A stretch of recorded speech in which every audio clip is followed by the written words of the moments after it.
quelques mois de la présidentielle, l'obligation d'un casier judiciaire vierge revient dans le débat. Proposition de Bruno Le Maire, notamment candidat à la primaire de la droite, mais aussi à gauche. Des parlementaires PS ont déposé un texte en ce sens. Sandra Cerquera. Affaire Cahuzac ou encore Big Malion, autant de scandales qui ont sali l'image des hommes politiques. Les condamnations n'empêchent pas les candidats de se présenter aux élections. Une aberration pour ce sénateur socialiste. Il propose une loi pour plus d'éthique en politique qui prévoit que tout candidat présente un casier judiciaire vierge. Tout comme un fonctionnaire ou tout comme d'autres professions, qu'elles soient des professions d'avocats, de taxi, de médecins, de pharmaciens. Je pense que c'est une question de morale, d'éthique et de déontologie. À partir du moment où nous, gestionnaires de l'argent public, en tant que candidats, nous gérons l'argent public, donc je ne vois pas pourquoi nous ne ferions pas comme tout fonctionnaire. Le casier judiciaire devra alors être vierge de toute mention de condamnation pour manquement à la probité, corruption, prise illégale d'intérêt, blanchiment ou encore fraude fiscale, ainsi que de toute atteinte aux personnes. À droite, Bruno Le Maire ou Nathalie Kosciusko-Morizet, candidats à la primaire, ne parlent pas de casier vierge, mais uniquement de rendre le casier judiciaire public. Pour ce soutien de Nicolas Sarkozy, tout cela est un non-sujet. Je pense que la droite, elle a bien d'autres choses à faire si elle veut s'occuper des Français. Parce que c'est bien la communication et c'est bien de mettre en route le système de l'entonnoir de la communication pour amuser les gens pendant 3 jours avec ce genre de choses. Je pense que vraiment le sujet pour les Français, c'est le chômage, c'est le pouvoir d'achat, c'est la sécurité, c'est le djihadisme. La proposition de loi sur le casier judiciaire vierge, pour être votée, doit être inscrite à l'ordre du jour du Sénat. Ce qui semble peu probable avant la fin du quinquennat, au vu du calendrier législatif très serré.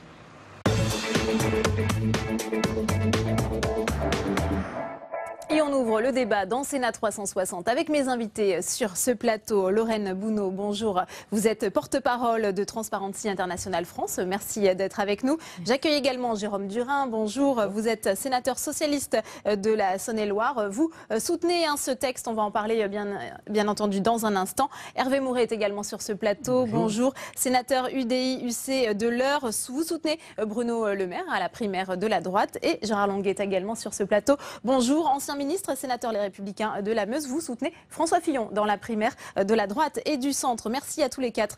Jérôme Durain, pourquoi ce texte aujourd'hui? On a entendu Sandra Cerquera qui l'expliquait. Il a peu de chances d'être inscrit bien dans une niche parlementaire avant la fin du quinquennat de François Hollande. Est-ce qu'il vise quelqu'un, un candidat en particulier? Non, le sujet n'est pas de personnaliser une difficulté. Le sujet, c'est un problème démocratique récurrent, une défiance constante, on y reviendra je crois avec un sondage récent, des Français vis-à-vis de la classe politique en général. Et donc il faut se poser en permanence la question, est-ce qu'on alimente cette défiance en proposant des mesures de transparence ou au contraire est-ce qu'on donne des gages? Moi je pense que cette proposition de loi elle est plutôt de nature à donner des gages pour rétablir un début de confiance entre les électeurs et leurs représentants. Ouais, Hervé Maurey, on sait que c'est une proposition de Bruno Le Maire, ce casier judiciaire vierge pour un candidat à une élection. Est-ce que c'est un moyen, selon vous, de restaurer la confiance des Français envers les élus? Si j'ai bien compris la proposition de nos collègues socialistes, l'objet est même d'interdire à un candidat de se présenter s'il n'a pas un casier judiciaire vierge. Ce qui va au-delà de ce que propose Bruno Le Maire, qui est simplement dans un souci de transparence, que les candidats aux différentes élections, je crois qu'il y a déjà un texte qui a été voté à l'Assemblée nationale en première lecture concernant les élus locaux, qu'il y ait au moins une transparence par rapport à leur situation en termes de casier judiciaire. Donc c'est pas forcément interdire aux candidats de se présenter en fonction d'un casier judiciaire qui ne serait pas vierge, mais faire en sorte qu'il y ait une transparence sur la situation pénale, la situation en termes d'éventuelle condamnation par la justice des différents candidats. On est dans un monde, qu'on le veuille ou non, où la transparence est exigée, on le voit bien avec des déclarations de patrimoine, avec des déclarations d'intérêt. Ouais. Vous le regrettez? Est-ce que ça va trop loin? Sur certains points, je pense que ça va trop loin. Mais dès lors qu'on est entré dans ce monde, je pense que c'est au moins aussi important de savoir si un candidat a été condamné que de savoir s'il a tel ou tel patrimoine. Donc je crois qu'il faut apporter cette information sans aller, de mon point de vue, jusqu'à interdire aux électeurs de voter pour quelqu'un qui aurait un casier judiciaire qui ne serait pas vierge. Ensuite, c'est la liberté de chacun de savoir si cette éventuelle condamnation passée conduit l'électeur à voter ou à ne pas voter pour ce candidat. Ouais. Gérard Longuet, vous avez été relaxé à plusieurs reprises dans différentes affaires. À plusieurs, toujours. Oui. Quel regard portez-vous sur cette proposition de loi? Elle se heurte à un problème de procédure, puisqu'il n'y a pas la possibilité d'avoir un débat approfondi. C'était une PPL qui a été adoptée assez rapidement, qui avait été présentée, je crois, par voie d'amendement initialement. Oui. Ça mérite un vrai débat de fond, et d'ailleurs l'intervention d'Hervé Maurey le prouve très bien. Jusqu'où la connaissance, une condamnation vaut-elle interdiction de se présenter quand on sait qu'il y a déjà des décisions pénales d'inéligibilité? On peut se dire, après tout, si le juge décide que quelqu'un est inéligible, ça veut dire qu'à contrario, s'il ne le décide pas, c'est qu'il considère du point de vue du magistrat, qui est le sien, que cette personne est éligible. Cela dit, les électeurs peuvent décider de ne pas élire quelqu'un, même éligible du point de vue du magistrat, et inversement, les électeurs peuvent condamner quelqu'un qui n'a jamais été condamné, mais dont l'attitude leur déplaît. Donc je pense que c'est un sujet qui mériterait un débat approfondi et qui intervient en fin de parcours. Juste une remarque personnelle. Jérôme Cahuzac n'a pas été poursuivi parce qu'il était parlementaire. Il a été poursuivi parce qu'il était chirurgien capillaire. C'est pas tout à fait la même chose. Et je serais curieux de savoir si la loi qui est proposée vise les chirurgiens capillaires dans leur ensemble, ou pourquoi les parlementaires, puisque c'est pas en tant que parlementaire qu'il s'est enrichi, c'est parce qu'il dissimulait des revenus de profession libérale. Voilà, c'est une remarque simplement parce que c'est un peu agaçant de faire peser sur l'ensemble de la classe politique des comportements qui sont extérieurs à la classe politique dans le cas de M. Cahuzac, ou extérieur à la classe politique dans le cas de Big Malion. C'est une affaire de parti, c'est pas une affaire de parlementaire. Alors peut-être la réaction de Jean Murin, ensuite je vous donnerai la parole, Lorraine Mounet. Oui, la défiance dans la société française vis-à-vis des chirurgiens capillaires est assez faible. Alors que vis-à-vis des hommes politiques en général, elle est importante. À force de le dire, on finit en effet par avoir une défiance à l'égard des hommes politiques. Des réponses. Et les réponses qui sont proposées... C'est vrai qu'en Saône-et-Loire, vous avez un cas, je crois, d'incompatibilité administrative ou d'humeur... De refus de... C'est pas faux, ça contribue aux difficultés du moment. Voilà, donc je pense qu'il faut traiter tout ça. Donc, que chacun balaye devant sa porte d'abord. Tout à fait, mais on peut balayer devant la porte de tout le monde, c'est aussi notre rôle. Non, moi je n'ai pas l'âme d'un justicier, contrairement à madame, je ne suis pas... Je connais trop la vie pour pouvoir juger les autres. Lorraine Bouno, c'est vrai que cette proposition de loi intervient dans un contexte, on l'a dit, de défiance. En tout cas, c'est ce qui a été révélé par le sondage. On vous avait invité la semaine dernière pour en parler, de défiance à l'égard des parlementaires et de la corruption. Alors, est-ce que ça permettrait justement de mieux rapprocher les Français des élus, ce type de proposition de loi? Oui, avec des chiffres alarmants pour revenir sur les chiffres de ce sondage, puisqu'un Français sur deux estime qu'une grande partie des responsables politiques sont corrompus. Avec des chiffres extrêmement inquiétants concernant les parlementaires notamment et les ministres, enfin les fonctions exécutives, on va dire les fonctions nationales. Donc un sentiment de défiance qui est croissant, une crise démocratique, clairement, je pense que tout le monde fait le même constat. Mais au-delà de ces chiffres qui sont assez alarmants, ce qui est intéressant, c'est que les Français font un constat, mais ils apportent aussi des remèdes. Et c'est ce que ce sondage démontre, puisque sur 9 Français sur 10, 9 sur 10 donc, proposent une mesure qui est concrète, qui est applicable. Et pour la majorité d'entre eux, c'est la question de l'inéligibilité qui revient principalement. Donc quand dans le reportage, il était souligné que les Français s'intéressent surtout aux questions de chômage, de vie économique, de djihadisme, oui, certes, mais dans notre sondage, il apparaît que pour 90% d'entre eux, cette question-là est aussi primordiale.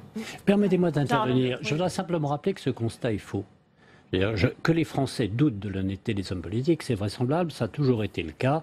Et si vous prenez l'histoire de la Troisième République ou de l'Ancien Régime, vous avez exactement le même climat, sauf qu'aujourd'hui les connaissances sont plus précises. Simplement, le constat est faux.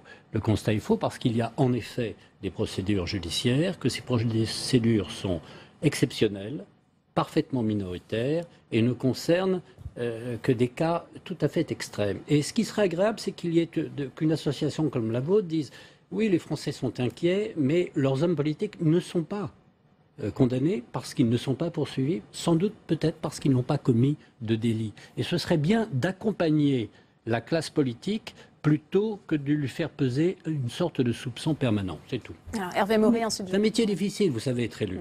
Mes soucis ne sont pas ceux que vous évoquez. Mes soucis sont en effet une entreprise qui va fermer et pour lesquelles on cherche des solutions. Ça, c'est un vrai souci. C'est en effet un investissement qui ne parvient pas à être réalisé et qu'il faut à tout prix financer. Ça, ce sont des vrais soucis. Sur la transparence, j'ai une longévité parlementaire, sans doute peut-être parce que justement les électeurs m'ont fait confiance. Ce sont les électeurs qui décident. Les journalistes ne m'ont pas toujours fait confiance. Ils ont eu tort, ils ont été désavoués. Et j'aimerais que de temps en temps, on défende la classe politique. Hervé Maurey. Non, moi, je voudrais dire que je trouve tout à fait effrayant ces sondages qui correspondent à une réalité. Oui, quand on voit qu'une grande majorité de Français pensent que les hommes politiques sont corrompus, c'est absolument effrayant. Et surtout, ça ne correspond en rien à la réalité. Et c'est là, effectivement, vous pourriez peut-être avoir un rôle pédagogique pour dire que, globalement, dans la classe politique, les gens corrompus, c'est une infime minorité.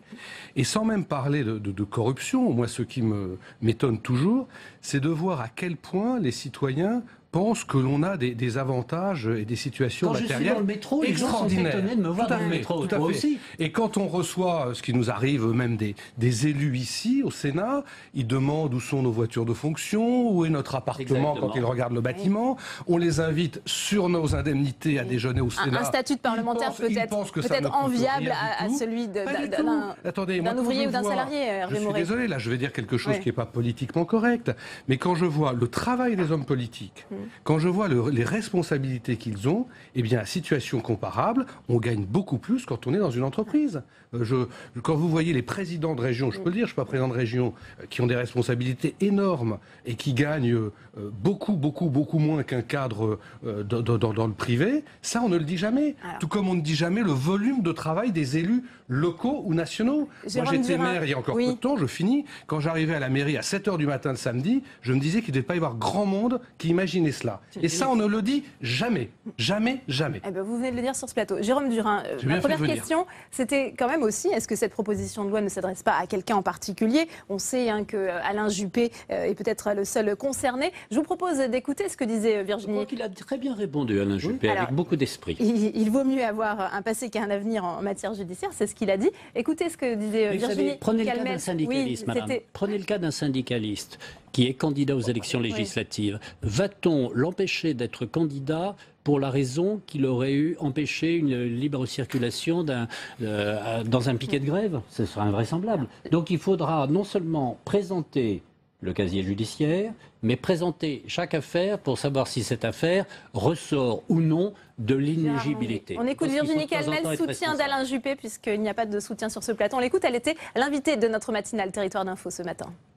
Alors je crois que la probité est une qualité sur laquelle on ne peut pas tergiverser. Je crois que c'est important et on ne peut pas aspirer à des fonctions de premier rang sans avoir une probabilité personnelle. Les gens ne comprendraient pas. Mais dans le cas d'Alain Juppé, sa probité n'a pas été mise en cause. Et je crois que c'est aussi pour ça que les Français finalement lui ont pardonné. Ils l'ont prouvé en le réélisant successivement à des fonctions importantes. Jérôme Durain, il faut donner une seconde chance, et notamment dans les urnes, c'est ce que dit Virginie Calmels. Les Bordelais ont fait confiance à Alain Juppé. Moi, je suis tout à fait d'accord avec ce qui a été dit sur le volume de travail, sur le sentiment exorbitant ou de privilèges exorbitants, de passe-droit exorbitants qu'on prête aux parlementaires, aux élus en général. Je suis d'accord pour dire que la très très grande majorité des élus est irréprochable. Dans un territoire comme le mien, il est évident qu'il n'y en a pas 5 sur les doigts d'une main que je soupçonne d'être sur des centaines d'élus. Donc il n'y a pas de sujet à ce Gérard Longuet évoquait la Ferté-Venous. Il y a la Ferté-Venue, d'accord, mais enfin, c'est l'arbre qui cache la forêt. La réalité des choses, c'est comment on s'y prend pour rétablir la confiance. Parce que la confiance, elle est durablement abîmée. Et il y a un moment, quand même, où on peut se dire qu'aligner le régime des parlementaires sur celui d'un certain nombre d'emplois publics, d'emplois dans le domaine de la santé, pour qui on va les chercher dans le casier judiciaire s'ils sont irréprochables ou pas. Je termine parce que j'ai beaucoup développé ces arguments-là. Donc, ça ne me paraît pas anormal qu'on puisse avoir cette exigence. Et puis, il faut sortir de la confusion. Il y a eu une inéligibilité dans mon département d'un sénateur pour une question de compte de campagne. Quelque chose que j'ai contesté publiquement, c'était un élu de droite. Et je trouvais que c'était lamentable. Et dans l'opinion publique, ça provoque des dégâts parce que les gens assimilent ces difficultés qui sont d'ordre technique à un défaut de probité. Donc, poser les choses avant le mandat, dire, écoutez, on s'en occupe, voter tranquille, je pense que c'est de bonnes méthodes. Alors, il y a une question de procédure, de timing par rapport à la session parlementaire, de fin de mandat, j'entends ça, de fin de quinquennat, mais je pense quand même qu'il faut qu'on envoie des signaux forts. Alors peut-être Lorraine Bouno, pardon, Gérard Longuet. Techniquement, je viens de la fonction publique. Lorsque vous entrez dans la fonction publique, en effet, vous présentez un des volets de votre casier judiciaire. Il n'est pas publié. Simplement, on vous dit, monsieur, vous avez été condamné, vous n'avez pas le droit. Dans le cas de l'homme public, le casier judiciaire, ce qui est proposé, est publié. Vous avez des délits qui sont tout à fait condamnables, qui ont été condamnés, qui sont d'ailleurs prescrits au bout de 5 ans, je vous rappelle, comme tous les délits, qui doivent disparaître. Quel est l'intérêt de les publier ? Je crois, c'est tout. Vous attaquez, vous détruisez durablement une personnalité. Il faut se poser la question. Ouais. Lorraine Bouno, je voudrais aussi vous interroger peut-être sur ce paradoxe, puisque ça a été rappelé à plusieurs reprises, à la fois par Gérard Longuet et aussi par Virginie Calmels. Finalement, certains hommes politiques se voient justifier dans les urnes par les électeurs leur légitimité, malgré des condamnations ou des relax ou des non-lieux. Oui, ça arrive, bien sûr. Mais l'idée, c'est paradoxal aussi chez les Français. Oui, c'est un paradoxe qui existe. Après, ce n'est pas pour autant, je pense, qu'il faut adopter une posture défensive sur ce type d'initiatives qui vont clairement dans le bon sens et qui correspondent évidemment aux attentes des Français, qui sont très précises et très concrètes pour ça. Et la vraie question, c'est comment est-ce qu'on réconcilie les Français avec leurs décideurs publics ? Il y a une véritable crise, donc comment on y répond ? Est-ce qu'on est prêt à y mettre les moyens ? Et est-ce qu'on est prêt à aller jusqu'au bout ? Il y a eu des avancées qui ont été très significatives ces dernières années, puisque en 2013, on est passé de 5 ans à 10 ans sur l'inéligibilité. En 2016, là, dans le projet de loi Sapin, il y a notamment des dispositions qui vont permettre de prononcer des peines d'inéligibilité de manière un peu plus systématique. Et là, est-ce qu'en 2017, on est prêt à aller au bout de ce processus qui a été entamé il y a quelques années en proposant d'en faire une condition d'aptitude à l'accession à un mandat public, un mandat électoral ? Hervé Maurey, c'est une mauvaise idée, une mauvaise proposition qu'a eu Bruno Le Maire dans le contexte actuel. Vous qui le soutenez, cette idée justement d'avoir plus de transparence sur les casiers judiciaires. Non, j'ai dit tout à l'heure que je n'étais pas hostile à la transparence sur ce sujet aussi, puisqu'on est dans un monde de transparence. Néanmoins, je ne pense pas que ce soit suffisant. C'est peut-être nécessaire, mais ce n'est pas suffisant pour recréer cette confiance entre l'élu et le citoyen.